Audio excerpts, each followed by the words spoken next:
Morning students, myself Sushant Singh. Welcome to my channel Maxwell chemistry. ठीक है, तो class 9th का ये chapter number 2 is matter around us pure का ये 4th वीडियो है, चौथा वीडियो है। तो मैंने आप लोग को पहला चैप्टर पढ़ा दिया है, ठीक है, मैटर इन आवर सराउंडिंग। तो वहाँ पर मैंने आपको बताया था कि मैटर का क्लासिफिकेशन का ये पूरा का पूरा चार्ट आपके सामने है।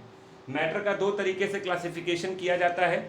एक आपका होता है फिजिकल क्लासिफिकेशन और एक आपका होता है केमिकल क्लासिफिकेशन। फिजिकल क्लासिफिकेशन के बेसिस पे मैटर कितने तरह के होते हैं? 5।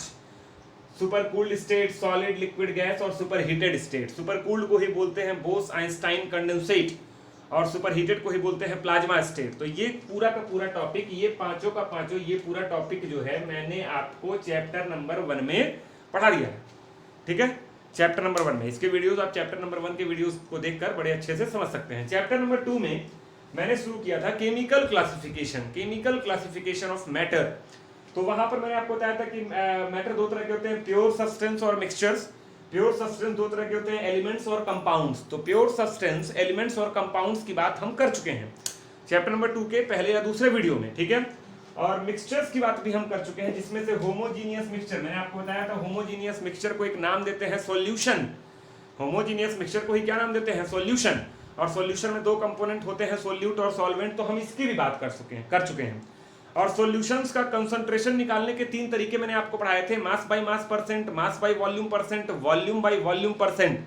उसकी भी बात हम चैप्टर 2 में ऑलरेडी मैं 3 वीडियो दे चुका हूं, तो बात मैं कर चुका हूं। आज हम बात करेंगे हेट्रोजीनियस मिक्सचर की और हेट्रोजीनियस मिक्सचर के टाइप्स के बारे में। तो हेट्रोजीनियस मिक्सचर 2 टाइप के होते हैं, एक कोलाइडल सॉल्यूशन और दूसरा सस्पेंशन। तो आज हम बात करेंगे ट्रू सॉल्यूशन की, कोलाइडल सॉल्यूशन की और सस्पेंशन की। अच्छा, एक चीज और याद रखिएगा, मेरा जो इसी चैप्टर में आगे एक वीडियो आएगा, तो मैं एलिमेंट्स के ऊपर भी एक अलग पूरा वीडियो बनाऊंगा इसी चैप्टर के अंदर, जिसमें मैं आपको बताऊंगा एलिमेंट्स 118 होते हैं और एलिमेंट्स की भी 4 कैटेगरी होती है। आप लोग पढ़े होंगे, मेटल्स, नॉन मेटल्स, मेटेलॉइड्स, और चौथी कैटेगरी होती है इनर्ट गैस। क्या होती है? Inert gas. तो मैं एलिमेंट्स के ऊपर भी एक अलग वीडियो बनाऊंगा। आज मेरा वीडियो जो फोकस्ड है वो किस पे है? हेट्रोजीनियस मिक्सचर्स के ऊपर है। मतलब यहाँ पे आप लिख सकते हैं 4 तरह के ये होते हैं, मेटल्स, दूसरा क्या होता है नॉन मेटल्स, तीसरा क्या होता है मेटेलॉइड्स, इसके ऊपर अलग से बात करूंगा मैं, मेटेलॉइड्स, और चौथा आपका होता है इनर्ट गैस। क्या होता है? इनर्ट गैस, या इसी को बोलते हैं नोबल गैस। क्या बोलते हैं? Noble gas. तो इन चारों की बात मैं करूंगा अलग से। आज हम बात करेंगे हेट्रोजीनियस मिक्सचर्स की और उसी में थोड़ी बहुत बात होमोजीनियस मिक्सचर्स की भी होगी। तो ये टेबल अगर आपको नोट करना हो तो स्क्रीनशॉट ले लीजिए और इसको नोट कर लीजिए। तो चलिए बात करते हैं, आगे बढ़ते हैं, ठीक है। On the basis of particle size, particle के साइज के बेसिस पे मिक्सचर्स 2 तरह के होते हैं, होमोजीनियस और हेट्रोजीनियस। मैं ये डिस्कस कर चुका हूं इन दोनों टर्म का क्या मतलब है। होमोजीनियस मिक्सचर्स को नाम बोलते हैं कई लोग सॉल्यूशन बोलते हैं, और उसी को आप नाम बोल सकते हैं ट्रू सॉल्यूशन। क्या बोल सकते हैं? True solution. कभी आपसे कोई पूछे, अच्छा एक चीज और बता दें, बार बार मैं ये चीज डिस्कस कर रहा हूँ कि आपका चैप्टर 1 का और चैप्टर 2 में ऑलरेडी 3 वीडियो मैं बना चुका हूँ और चैप्टर 1 के 4 वीडियोज हैं। तो वो सारे वीडियोस अगर आपको देखना हो तो ऊपर आई बटन भी आप दबा सकते हैं, या फिर मेरे चैनल पे जाके प्लेलिस्ट में जाकर आप क्लास 9 चैप्टर 1 वो का प्लेलिस्ट बना हुआ है वो भी देख सकते हैं, क्लास 9 चैप्टर 2 का भी प्लेलिस्ट बना हुआ है वो भी देख सकते हैं, ठीक है। तो चलिए आगे बढ़ते हैं। तो मैं बात कर रहा था होमोजीनियस मिक्सचर। होमोजीनियस मिक्सचर को क्या नाम देते हैं? True solution. और जो हेट्रोजीनियस मिक्सचर होता है उसको नाम दिया जाता है नॉन ट्रू सॉल्यूशन। और नॉन ट्रू सॉल्यूशन 2 तरह के होते हैं, कोलाइडल और सस्पेंशन। मैं इसकी बात बहुत डिटेल से कर चुका हूँ। इसके अंदर 2 कंपोनेंट होते हैं, सोल्यूट और सॉल्वेंट। सोल्यूट घुलता है, सॉल्वेंट घुलता है। जैसे चीनी पानी, चीनी पानी में चीनी क्या है? सोल्यूट है, और पानी क्या है? सॉल्वेंट है। जो सोल्यूट होता है वो कम मात्रा में होता है, इन माइनर अमाउंट, और जो सॉल्वेंट होता है वो ज्यादा मात्रा में होता है, इन मेजर अमाउंट। तो ये सारी चीजें डिस्कस हो चुकी हैं। अभी इन तीनों को एक साथ डिस्कस करना, इसलिए यहाँ पर हम आए हैं। होमोजीनियस क्या होता है, इसका क्या मतलब है? यूनिफॉर्म कंपोजिशन बता चुका हूँ। हेट्रोजीनियस का मतलब क्या होता है? Non uniform composition. ऑलरेडी आपको ये सारी चीजें बताई जा चुकी हैं, ठीक है। तो चलिए, अब पार्टिकल के साइज के बेसिस पे आपको टोटल कितने तरह के सॉल्यूशन मिल गए? 3 तरह के, ट्रू सॉल्यूशन, कोलाइडल सॉल्यूशन और suspension. True solution, colloidal solution और सस्पेंशन। अच्छा, कोई भी सॉल्यूशन हो, कोई भी मिक्सचर हो, उसमें 2 चीजें होती हैं, एक जो घोला जाता है और एक जिसमें घोला जाता है, ठीक है। तो 2 कंपोनेंट होते हैं। वही ट्रू सॉल्यूशन के केस में आप उसी को बोलते थे क्या? सोल्यूट और सॉल्वेंट। लेकिन अब बात मुझे तीनों सॉल्यूशन की करनी है, और ये पार्टिकल के साइज के बेसिस पे क्लासिफिकेशन हुआ है। अब मैं आपको साइज बताने जा रहा हूं। मान लीजिए ऐसे जो है मैंने 3 ऐसे ले लिया और इसमें 3 पार्ट बना लिया। एक आपका है ट्रू सॉल्यूशन, जो ट्रू सॉल्यूशन के पार्टिकल होते हैं बहुत छोटे होते हैं, इतने छोटे होते हैं कि आप सोच भी नहीं सकते हैं। ये ट्रू सॉल्यूशन के जो पार्टिकल होते हैं, जो पार्टिकल्स होते हैं, ये बहुत छोटे होते हैं। आंख से दिखने की बात ही छोड़ दो यार, माइक्रोस्कोप से भी नहीं दिखाई देते हैं। इनको देखने के लिए बहुत बड़े इलेक्ट्रॉन माइक्रोस्कोप की जरूरत पड़ती है। तो ये बहुत छोटे होते हैं और इनके पार्टिकल का जो साइज होता है वो 0 नैनोमीटर से लेकर होता है 1 नैनोमीटर के बीच में। मैंने यहाँ नैनोमीटर लिखा है, तमाम बुक में मीटर में लिखा होता है, कहीं एंगस्ट्रॉम में लिखा होता है, कहीं पिकोमीटर में लिखा होता है, कुछ बुक में साइज भी सही से नहीं लिखा होता है। तो बहुत ज़्यादा ये एकदम मैं जो आपको बता रहा हूँ एकदम 100% सही है, ठीक है। तो याद रखिएगा पार्टिकल का साइज ट्रू सॉल्यूशन के केस में बहुत कम होता है, लेस देन 1 नैनोमीटर, 0 से कम तो नहीं हो सकता। अच्छा, कोलाइडल के केस में पार्टिकल्स कुछ बड़े, कुछ बहुत बड़े, कुछ छोटे, ऐसे वेरिएबल साइज के होते हैं, थोड़े बड़े बड़े होते हैं, ठीक है। और इनके पार्टिकल का साइज 1 नैनोमीटर से लेके कहां तक वेरी करता है, 1000 नैनोमीटर। 1 नैनोमीटर से लेके 1000 नैनोमीटर के बीच में अगर पार्टिकल साइज वेरी कर रहा है, that solution is called colloidal. और अगर इससे भी बड़ा है भैया, 1000 नैनोमीटर से भी बड़ा है, बहुत बड़ा बड़ा है, ठीक है, तो बहुत बड़ा बड़ा है, तो इसको आप क्या बोलेंगे, सस्पेंशन। तो याद रखना ये हमारा क्या हो गया, ट्रू सॉल्यूशन। ये हमारा क्या हो गया, ट्रू सॉल्यूशन। कोई पूछे ट्रू सॉल्यूशन कैसा होता है, होमोजीनियस होता है, ये हमारा क्या हो गया, कोलाइडल हो गया, कोलाइडल सॉल्यूशन। और ये हमारा क्या हो गया, सस्पेंशन हो गया। अच्छा, कई लोग को लग रहा होगा सर इतना बड़ा बड़ा बनाए, लग रहा है पत्थर जितना बड़ा होता है, चला के मार देंगे। अरे नहीं भाई, ये वाला जो पार्टिकल है भी बहुत छोटा होता है, लेकिन दिख जाता है आंख से। जैसे पानी में आप बालू घोल दिए तो बालू के पार्टिकल आपको दिखते नहीं है चमकते हुए, तो वो सस्पेंशन है। और ये पार्टिकल भी तुमको आंख से दिखेगा नहीं, तो मैं आपको समझाने के लिए बताया हूं कि ट्रू के बहुत छोटे होते हैं और कोलाइडल के थोड़े बड़े होते हैं। अब मैं ऐसा नहीं ना यहाँ बना दूंगा कि सच में आपको दिखे ही ना, तो आप कहेंगे पगला गया है क्या, क्या पढ़ा रहा है भाई, कुछ दिख ही नहीं रहा है। ये समझाने के लिए है आपको है। अब बात आई अगला टॉपिक कि हमको इन तीनों सॉल्यूशन के बारे में याद रहे। कोलाइडल सॉल्यूशन आप तभी किसी सॉल्यूशन को बोलेंगे जब उसके पार्टिकल का साइज 1 नैनोमीटर से ज्यादा हो और 1000 नैनोमीटर से कम हो। बेसिकली हमको कोलाइडल ही पढ़ना है। भाई ट्रू सॉल्यूशन तो हम पढ़ ही चुके हैं खूब डिटेल से, सोल्यूट सॉल्वेंट। कोलाइडल हमको खूब डिटेल से पढ़ना है, ठीक है। तो अब मैं इन तीनों सॉल्यूशंस के प्रॉपर्टीज का कंपैरिजन करूंगा, जिससे आप और अच्छे से समझ सकेंगे कि तीनों सॉल्यूशंस हैं क्या, ठीक है। तो आप इसको स्क्रीनशॉट ले लीजिए, इसको नोट कर लीजिए, आगे बढ़ते हैं फिर। चलिए, तो अब हम तीनों सॉल्यूशंस की प्रॉपर्टीज का कंपैरिजन करते हैं। कौन से 3 सॉल्यूशन भाई, ट्रू सॉल्यूशन, कोलाइडल सॉल्यूशन और सस्पेंशन। तो मैंने प्रॉपर्टीज लिख दी है ताकि आपका टाइम वेस्ट ना हो, तो डायरेक्ट हम उसको डिस्कस करने चलते हैं। 2-3 प्रॉपर्टी तो मैं आपको ऑलरेडी डिस्कस कर चुका हूं। देखिए यहाँ पे लिखा है मैंने प्रॉपर्टीज, यहाँ लिखा है ट्रू सॉल्यूशन, यहाँ लिखा है कोलाइडल सॉल्यूशन, यहाँ लिखा है सस्पेंशन, ठीक है। इसका स्क्रीनशॉट भी आप ले लीजिएगा बाद में। देखिए पहला प्रॉपर्टी में डिस्कस कर रहा हूं साइज। तो साइज तो यार तुमको पहले ही बता चुका हूं, ट्रू सॉल्यूशन का 0 to 1 नैनोमीटर, कोलाइडल का 1 to 1000 नैनोमीटर और सस्पेंशन का मोर देन 1000 नैनोमीटर, ठीक है। तो देखिए लिखा हुआ है 0 to 1 nanometre, 1 to 1000 nanometre, more than, ये मोर देन का साइन है, मोर देन 1000 नैनोमीटर। दूसरा पॉइंट नेचर, आपको पहले ही बता चुका हूं ट्रू सॉल्यूशन का नेचर क्या होता है, होमोजीनियस, कोलाइडल का हेटेरोजीनियस, सस्पेंशन का हेटेरोजीनियस। तो नेचर भी यहां पर लिखा हुआ है, होमोजीनियस, हेटेरोजीनियस, हेटेरोजीनियस। 7 प्रॉपर्टी है, 7 में 2 आपको क्लियर है जो पहले से आपको पता है। आगे बढ़ते हैं।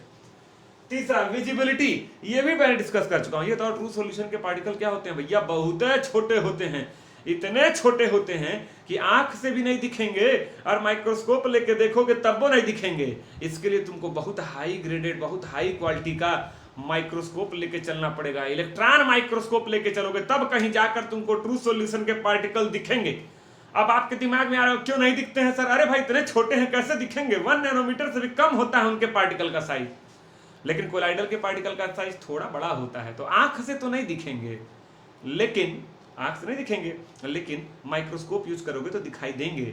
और सस्पेंशन के पार्टिकल बहुत बड़े बड़े होते हैं, वो हमको आंख से भी दिखाई देते हैं। देखिए वही लिखा हुआ है, visibility cannot be seen even by using microscope, can be seen by using microscope। यहाँ लिखा है can be seen by naked eye, अपनी नंगी आंखों से भी दिखाई देंगे, कोनो जरूरत नहीं है हाई पावर का चश्मा लगाने की या फिर क्या कहते हैं माइक्रोस्कोप यूज करने की। सस्पेंशन के पार्टिकल बड़े बड़े होते हैं, ये आंख से ही दिखाई देते हैं, ठीक है। जैसे इसका एग्जांपल है ट्रू सॉल्यूशन का चीनी पानी। चीनी पानी घोल देते हो तो चीनी के पार्टिकल क्या तुमको दिखाई देते हैं, नहीं। माइक्रोस्कोप लेके देखोगे तब वो नहीं दिखेंगे, जब तुम बहुत हाई क्वालिटी का माइक्रोस्कोप लेके देखोगे तब कहीं जाकर तुमको दिखेंगे, ठीक है। चौथा पॉइंट है फिल्टराबिलिटी। देखिए फिल्टराबिलिटी जो वर्ड है वो दो शब्दों से मिलकर बना हुआ है, एक फिल्टर और एक दूसरा एबिलिटी, मतलब छानने की योग्यता। तो जो ट्रू सॉल्यूशन के पार्टिकल होते हैं बहुत छोटे होते हैं, अगर इनको तुम जैसे चीनी पानी को तुम घोल लो और घर में रुमाल ले लो और रुमाल पे उसको गिरा दो शरबत को, तो बताओ चीनी अलग हो जाएगा क्या? नहीं होगा। मतलब ट्रू सॉल्यूशन के पार्टिकल इतने छोटे होते हैं कि तुम कोई भी फिल्टर पेपर यूज करोगे तो उस फिल्टर पेपर के होल में से बाहर निकल जाते हैं, आप इनको छान नहीं सकते। तो बात है सर तब क्या करें, छान नहीं सकते हैं तब, तो आप वही पढ़िए कि इसको फिल्टर करना पॉसिबल नहीं है। अगर हाई क्वालिटी का तुम फिल्टर पेपर भी इस्तेमाल कर लोगे तो ट्रू सॉल्यूशंस के पार्टिकल्स को सेपरेट कर पाना संभव नहीं।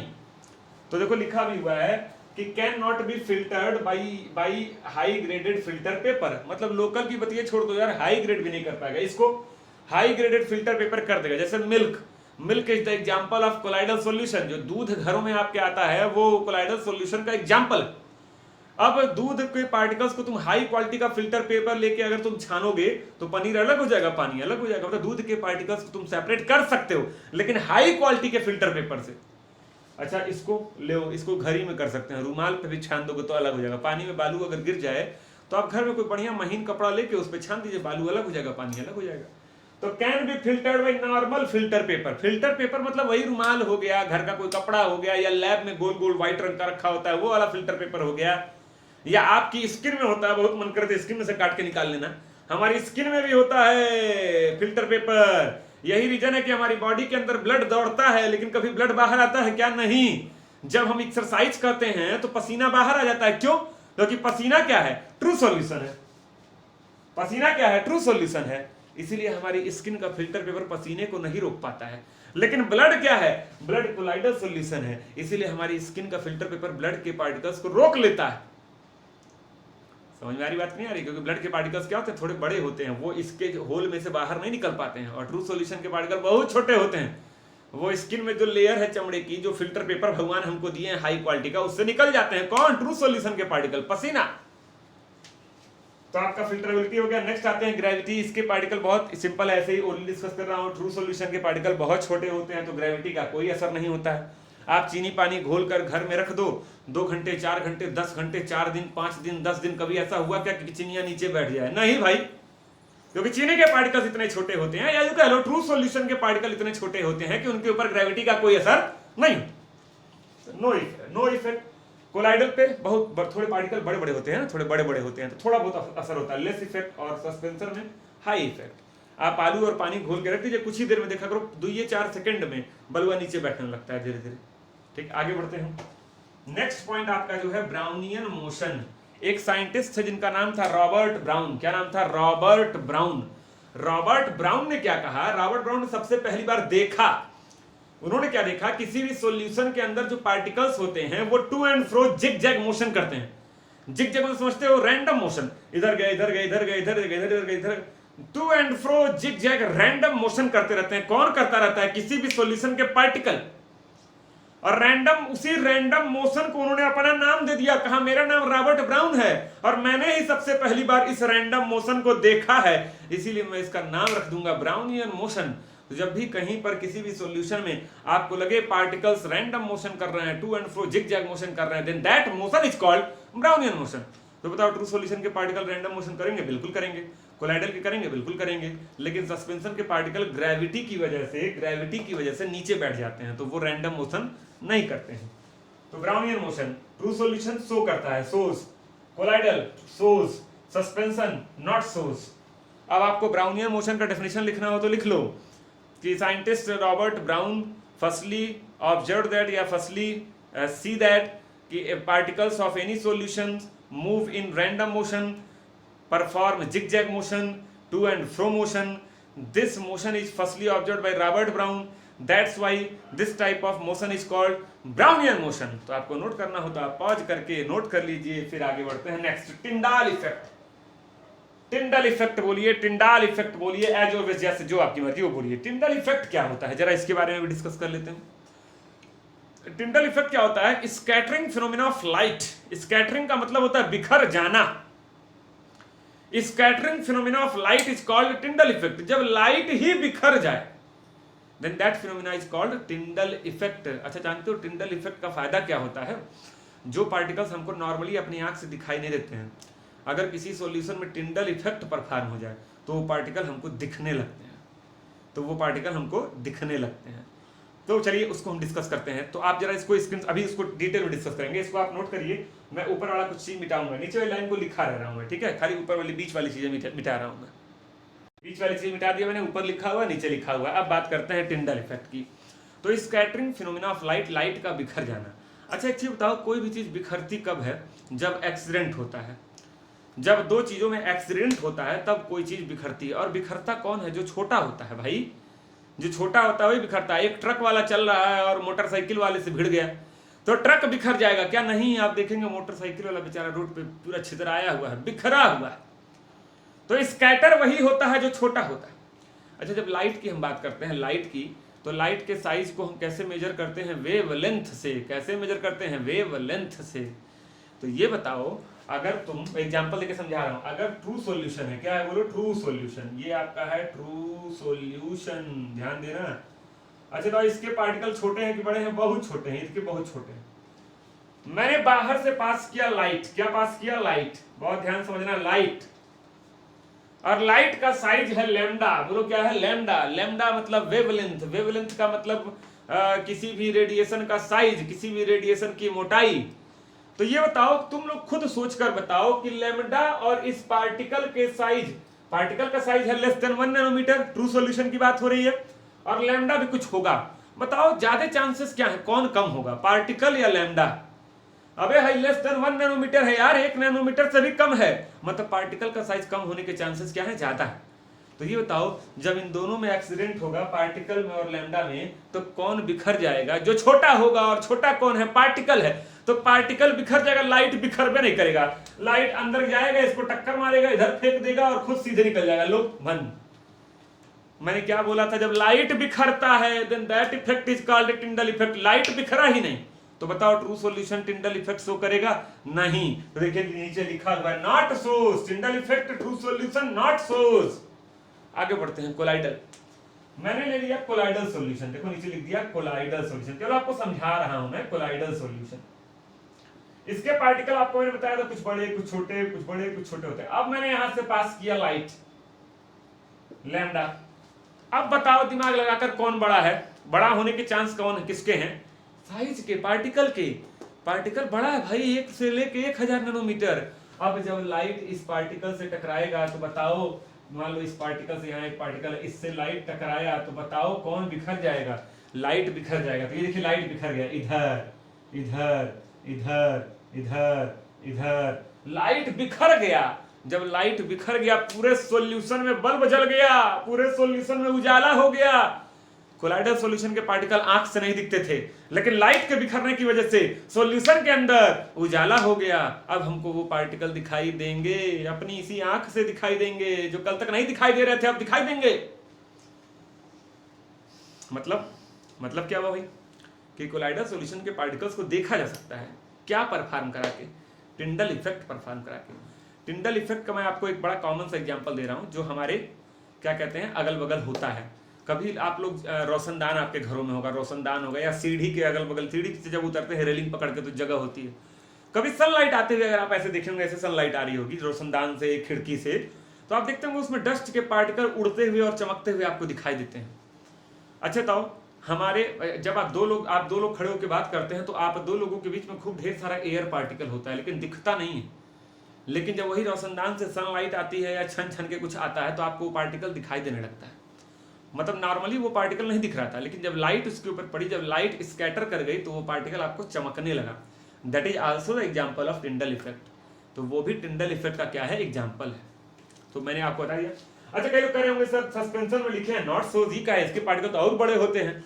अबे सस्पेंशन के पार्टिकल ग्रेविटी की वजह से नीचे बैठ जाते हैं जाके, तो भाई भिड़ंते नहीं हो पाता है। जब तुम मोटरसाइकिल लेके निकलोगे तब ना भिड़ोगे, अपने घर में मोटरसाइकिल पे बैठे रहोगे तब कहाँ एक्सीडेंट होने वाला है भाई। तो इसका भी नॉट शोज हो जाएगा। केवल कौन शो करता है? Tyndall effect, colloidal solution show करता है।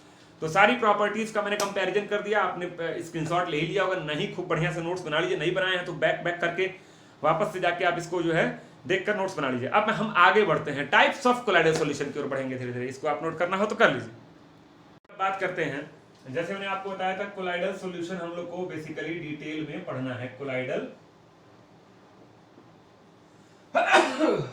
सॉरी देखिए भाई छींक आ गया, बच के रहिएगा, ठीक है, कोरोना काल चल रहा है। तो कोलाइडल सॉल्यूशन, अच्छा जैसे आप लोग पढ़े थे कि अगर मैं ट्रू सॉल्यूशन की बात करूं, ट्रू सॉल्यूशन, तो ट्रू सॉल्यूशन के अंदर दो कंपोनेंट होते हैं, एक आपका होता है सोल्यूट और एक आपका क्या होता है सॉल्वेंट, ठीक है।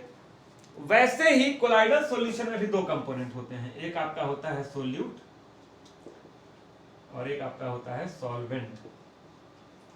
लेकिन सोल्यूट को एक नाम देते हैं, अलग नाम, ये याद कर लो तुम लोग, डिस्पर्स्ड फेज, और इसको नाम देते हैं डिस्पर्सन मीडियम। डिस्पर्सन मीडियम, तो डिस्पर्स्ड फेज या डिस्पर्सन मीडियम, तो इसको आप लोग याद कर लेंगे। कोलाइडल सॉल्यूशन में हम लोग सोल्यूट को डिस्पर्स्ड फेज बोलेंगे। मैं शॉर्टकट में डीपी लिखूंगा, व्हाट्सएप वाली डीपी नहीं, डीपी डिस्पर्स्ड फेज, और इसको रिप्रेजेंट करूंगा मैं डीएम, तो डिस्पर्स फेज और डीएम। तो ये याद रखिएगा, कोलाइडल सॉल्यूशन जो है उसके अंदर दो कंपोनेंट होते हैं, टाइप नहीं, उसके अंदर दो कंपोनेंट है। जैसे सॉल्यूशन के ये टाइप थोड़ी ना है भाई, तो कोलाइडल सॉल्यूशन का ये टाइप नहीं है, उसके अंदर दो कंपोनेंट है, एक डिस्पर्स फेज और एक डिस्पर्सन मीडियम। अच्छे, तो जो डिस्पर्स फेज है ये सॉलिड भी हो सकता है, लिक्विड भी हो सकता है, गैस भी हो सकता है। जो डिस्पर्सन मीडियम है वो सॉलिड भी हो सकता है, लिक्विड भी हो सकता है और गैस भी हो सकता है। तो ये तो डिस्पर्स फेज, डिस्पर्स फेज की कितनी अवस्थाएं हुई? 3। इसकी भी कितनी अवस्थाएं हुई? 3। तो 3 गुणे 3 कितना हुआ? 9। तो याद रखिए फिजिकल स्टेट के बेसिस पे कोलाइडल सॉल्यूशन 8 तरह के होते हैं। 3 इंटू 3 कितना हुआ? 9, लेकिन होते 8 तरह के हैं। एक उसमें से कोलाइडल सॉल्यूशन नहीं होता है, तो वही टेबल में अभी आपके सामने बनाने जा रहा हूं। Types of colloidal solution, types of colloidal solution on the basis of physical state of disperse phase and dispersion medium, ठीक है। तो यहां पर देखिए physical types of colloidal solution on the basis of physical state, तो 8 तरह के होते हैं।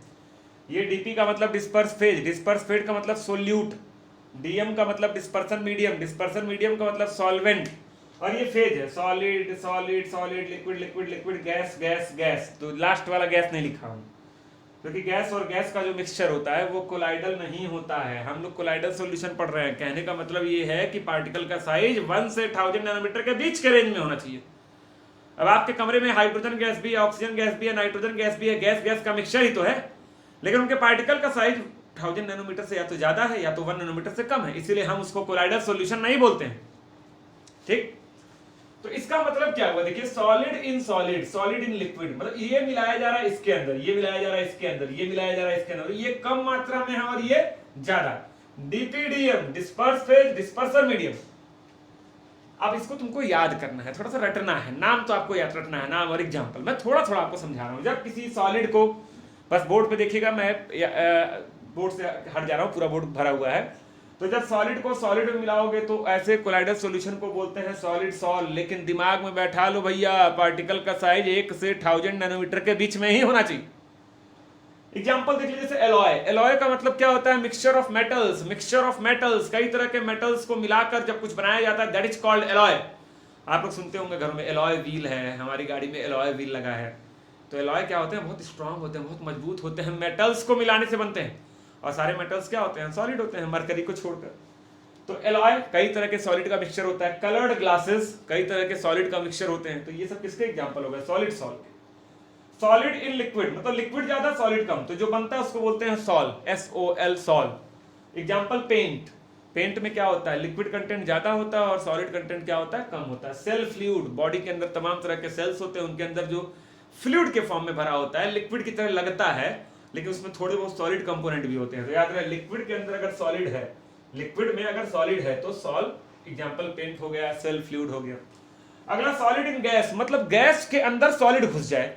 इसका बेस्ट एग्जांपल है, आप लोग अक्सर देखते होंगे लोगों को सिगरेट पीते हुए, सिगरेट पीते हैं, उड़ाते हैं। जब सिगरेट फूकते हैं तो देखिए हवा का गुब्बारा निकलता है, लेकिन उसके अंदर सॉलिड पार्टिकल, जगह जगह सॉलिड पार्टिकल होते हैं। तो जितने भी तरह के स्मोक हो गए, चाहे लकड़ी जलाने पर जो धुआं हो रहा हो, चाहे सिगरेट पीने पर जो धुआं हो रहा हो, तो स्मोक के अंदर गैस ज्यादा होता है और आपका सॉलिड कंपोनेंट कम होता है। तो सॉलिड इन गैस का एग्जांपल इसको बोलते हैं, नाम इसका क्या होता है, एरोसॉल, ये नेम है। और एग्जांपल हो गया स्मोक, हो गया डस्ट स्टॉर्म का मतलब धूल भरी आंधी। जब आंधी तूफान आता है, देखा करो आप जाते हैं आंख बंद हो जाती है, क्यों? क्योंकि जो हवा चलती है उसके अंदर क्या होते हैं, धूल मिट्टी के पार्टिकल होते हैं। तो हवा गैस है और अंदर सॉलिड पार्टिकल है। ठीक, अगला लिक्विड इन सॉलिड, सॉलिड ज्यादा है लिक्विड कम है, तो उसको बोलते हैं जेल। एग्जांपल हो गया जेली, बटर, चीज। जो आप चीज लेके आते हैं देखा करो सॉलिड फॉर्म में होता है, लेकिन थोड़ा सा गर्मी लगती है पिघलने लगता है, मतलब उसके अंदर लिक्विड कंटेंट भी होता है। लिक्विड लिक्विड दो तरह के लिक्विड हो, डिस्पर्स फेज भी लिक्विड हो, डिस्पर्सन मीडियम भी लिक्विड हो, तो उसको बोलते हैं इमल्सन। इमल्सन, इसका बेस्ट एग्जांपल है मिल्क, बाल में लगाने वाले तेल, हेयर ऑयल, हेयर क्रीम। आगे बढ़ते हैं। लिक्विड इन गैस, मतलब गैस के अंदर लिक्विड चला जाए। यहां पे देखो गैस के अंदर सॉलिड गया था तो भी एरोसॉल, और गैस के अंदर लिक्विड जाएगा तो भी एरोसॉल, नाम सेम है। तो गैस के अंदर सॉलिड जाए या गैस के अंदर लिक्विड जाए, एरोसॉल। लेकिन गैस में लिक्विड चला जाए, इसका बेस्ट एग्जांपल ठंडियों में आप देखते होंगे कोहरा। कोहरा क्या होता है भाई, देखते होंगे आप, ऐसे ऊपर ऊपर तक कोहरा दिखाई देता है। क्या होता है कोहरा? हवा के अंदर ओस की बूंदें आके फंस जाती हैं, उसी को हम धुंध बोलते हैं, कोहरा बोलते हैं। या आप बोल सकते हैं बादल, क्लाउड। क्लाउड क्या होता है? हवा का गुब्बारा होता है और उसके अंदर क्या भरा होता है? पानी। तो हवा के अंदर पानी, या यूं कह लो गैस के अंदर liquid, then that is called aerosol. Next, gas in solid. आपके घरों में फोम होगा, फोम वाला बिस्तरा, वो क्या है? सॉलिड है, लेकिन उसके अंदर क्या भरा रहता है? गैस। जैसे ही आप उसमें बैठते हैं देखो दब जाता है, क्योंकि अंदर की गैस कहाँ जाती है? बाहर आ जाती है। ठीक है, इसका और एग्जांपल स्पॉन्ज, जितनी भी स्पॉन्जी चीजें होती हैं। ठीक है, तो सॉलिड के अंदर गैस चला जाए तो सॉलिड फोम बोलते हैं।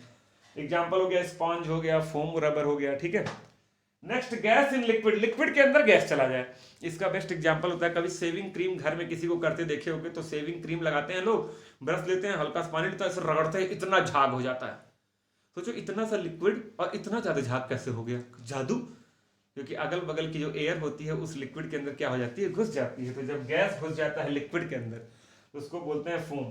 साबुन से जो झाग बनता है, सोप, लेदर, LATHER है, ये लेदर नहीं है, चमड़ा वाला नहीं है। ठीक है, ये सोप, लेदर और विप्ड क्रीम, ये कट रहा होगा थोड़ा तो मैं बोल दे रहा हूं, विप्ड क्रीम। विप्ड क्रीम मतलब वही सेविंग क्रीम, साबुन से बना हुआ झाग हो या सेविंग क्रीम हो, बोल दे रहा हूं, शायद कट रहा है थोड़ा, ध्यान दीजिएगा। तो ये सब किसके अंतर्गत आते हैं? आपका फोम के अंतर्गत आते हैं। तो ये 8 तरह के हो गए। एक नीचे 9वां है गैस। गैस तो गैस वाले के पार्टिकल जो होते हैं कोलाइडर रेंज में नहीं होते हैं, इसलिए उसको हम काउंट नहीं करते हैं। ये जो क्लासिफिकेशन किया गया है ये किस बेसिस पे किया गया है? फिजिकल स्टेट के बेसिस पे किया गया है। अच्छा, कोलाइडर सॉल्यूशन का और भी कई तरह का क्लासिफिकेशन होता है। ठीक है, और होता है, एक होता है नेचर के टाइप के बेसिस पे, लेकिन वो सब बेसिकली आप कहां पढ़ेंगे? 12th में पढ़ेंगे। तो इसको अभी आप देख लीजिए, नोट कर लीजिए। ठीक है, तो ये आपका कोलाइडल सॉल्यूशन लगभग खत्म है। याद रखिएगा कोलाइडल सॉल्यूशन का क्लासिफिकेशन कई तरीके से होता है, लेकिन आप लोग के क्लास 9th के सिलेबस में यही है। तो ये 8 आप याद रखिएगा। कभी कभी एग्जाम में आ जाता है 1 नंबर में कि व्हाट इज इमल्सन, तो आप डेफिनेशन क्या लिखेंगे? When disperse phase and dispersion medium both are liquids then that is called emulsion. Example milk, hair oil, etcetera etcetera. ठीक है, तो ऐसे आप किसी का भी डेफिनेशन दे सकते हैं, इमल्सन का, जेल का। कभी कभी ऐसे पूछता है कि राइट एनी 2 या right any 3 applications of colloids, मतलब कोलाइड का हमारी डेली लाइफ में क्या यूज है? अरे भाई खाने पीने में हम यूज करते हैं। देखिए इसमें से आइए, तमाम चीजों का तो हम यूज करते हैं। स्मोक का एग्जांपल दिया, सिगरेट पीने में इस्तेमाल है। जेलीज, बटर, चीज सब हम खाते पीते हैं। मिल्क हम पीते हैं। ठीक है, साबुन से हम डेली नहाते हैं, झाग बनता है। सेविंग क्रीम का इस्तेमाल करते हैं। तो ये सबका हमारी डेली लाइफ में धुआंधार यूज है। मेडिसिन बनाने में भी कोलाइड का यूज होता है। मेडिसिन बनाने में भी कोलाइड का यूज होता है। तो मेडिकल साइंस में यूज होता है, हमारी डेली लाइफ में होता है, हमारे खाने में होता है, इन आवर फूड। तो कोलाइडल सॉल्यूशंस तमाम जगहों पे हमारे अगल बगल यूज होते हैं। तो कभी कोई पूछ ले एप्लीकेशन ऑफ कोलाइड्स, तो ये सारे एग्जांपल्स आप दे देंगे। तो क्लास 9th का ये चैप्टर नंबर 4 का वीडियो अब ओवर करने जा रहा हूं मैं। ये आपका जो है पूरा का पूरा कोलाइडल सॉल्यूशन बच्चा तैयार हो गया। इसको खूब बढ़िया से तैयार कर लेना। इस चैप्टर में भी बहुत चीजें बची हुई हैं। अभी कम से कम 3 से 4 वीडियोज और इस चैप्टर पे आएंगे। अभी तो मैंने आपको बताया, अब अगला वीडियो बनाऊंगा एलिमेंट्स के ऊपर। तो एलिमेंट्स में 4 कैटेगरी होती है, मेटल्स, नॉन मेटल्स, मेटलॉइड्स और इनर्ट गैस। तो बहुत डिटेल से तो 10th में दिया हुआ है। 10th का एक चैप्टर है, क्लास 10th में आप जाएंगे तो एक चैप्टर है मेटल्स एंड नॉन मेटल्स। मैं जल्दी ही क्लास 10th का वो वाला वीडियो भी शुरू करने वाला हूँ। 9th में थोड़ा थोड़ा इंट्रोडक्शन दिया है, थोड़ा सा जान जाओ मेटल क्या होते हैं, नॉन मेटल क्या होते हैं। क्लास 6, 7, 8 में भी आप ये पढ़े होंगे। फिर से याद दिला रहा हूं मैं, चैप्टर 1 का सारा वीडियो और चैप्टर 2 के सारे वीडियोस ऊपर आई बटन तब क्लिक करके आप देख सकते हैं। ठीक है। या फिर आप जो है मेरे चैनल पे जाइए, वहाँ पर प्लेलिस्ट के ऑप्शन में जाकर आप सर्च करके देख सकते हैं। ठीक है, चैनल को सब्सक्राइब नहीं किए हैं तो कर दीजिए। Thank you.